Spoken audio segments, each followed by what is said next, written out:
Hello and good morning. Welcome to the Civics and Such podcast. My name is Mason and I'm here with Joseph and Elanis. Today we'll be discussing food insecurity in schools and how it affects learning. We are students in Springfield, Mass, and we get free lunch provided to us.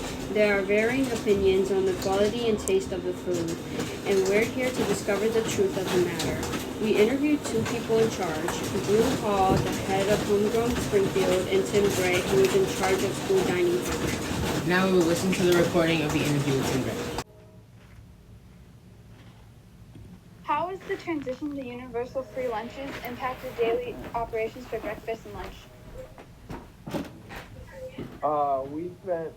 We have universal free lunch for a long time here in Springfield because our poverty rate is roughly at about 83% of our students are at poverty rate. So we've had universal free breakfast and lunch for years and years, but by having it universal free throughout the district, it takes off the pressure of students to go up and eat. Whereas if it wasn't universal free, some kids would be like a reduced paid student, and some kids would be a full paid student. So it would it just puts a layer of stress on students. So if everybody eats for free, more kids are eating, more kids are taking part of the program. So it's a positive windfall when it's all universal free. And how are you ensuring compliance with USDA nutrition and portion requirements for meals served in classrooms? The only meals basically that we serve in the classroom that we deliver is breakfast in the classroom. So we have control of all of the size portions and the components. So by us having that control of the size of the portions that we're providing, that's how we're in compliance. And we have a check and balance system in place where the teachers are checking off the kids who are eating, and we are back checking that to the number of meals that we're serving up in the classrooms. Okay. And how is this program funded, and has there been a positive or negative financial impact? All of our programs are funded by the USDA, and our program, we run a lean program, so we're able to use some of the proceeds of the program to reinvest in equipment that's needed for the school lunch department. So for us, it's been a very positive partnership with the USDA. What communication strategies are used to inform families? So we use all the social media platforms. We have our own website.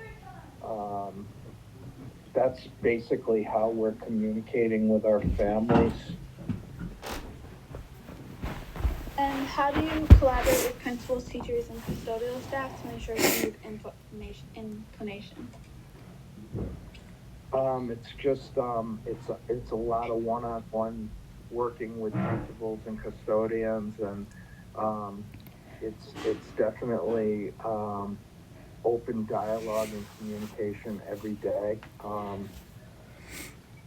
Through surveying and getting their feedback on how we can implement the program better. Across the state, universal free lunches started in March of 2020, but as you heard before in the interview, Springfield has been using the program for much longer. Based on the Food Research and Action Center, in the 2022-2023 school year, more than 12.2 million more lunches were served, with 61,500 more students eating lunch every day, along with 9 million more breakfasts being served, and 43,400 more students eating breakfast every day. To go off what he said, we also know that food insecurity can be tied to iron deficiency and low blood sugar. This would cause kids, especially at a young age, to feel drowsy and lose their attention span.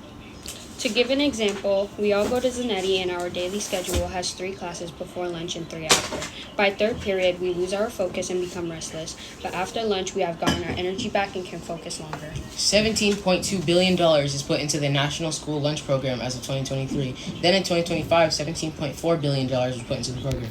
Many programs also offer take-home food over vacations like winter and spring break or summer break, where they are home all day and families usually don't have extra money. Snacks are provided for after-school tutoring and our clubs. While talking with Drew Hall, the head of Homegrown Springfield, we learned how Homegrown Springfield prepares food and distributes it to all schools in Springfield for all students every day. Drew Hall explained that there is a designated dietitian that ensures all the recipes follow specific guidelines like sodium and cholesterol. Homegrown holds 2 annual cooking competitions at CNC Center in Springfield, one for elementary school and one for middle and high school students. These competitions also allow students to be creative using one of their own recipes and a panel of judges. The winning recipes will then be put on the menu for school lunches as of the next school year.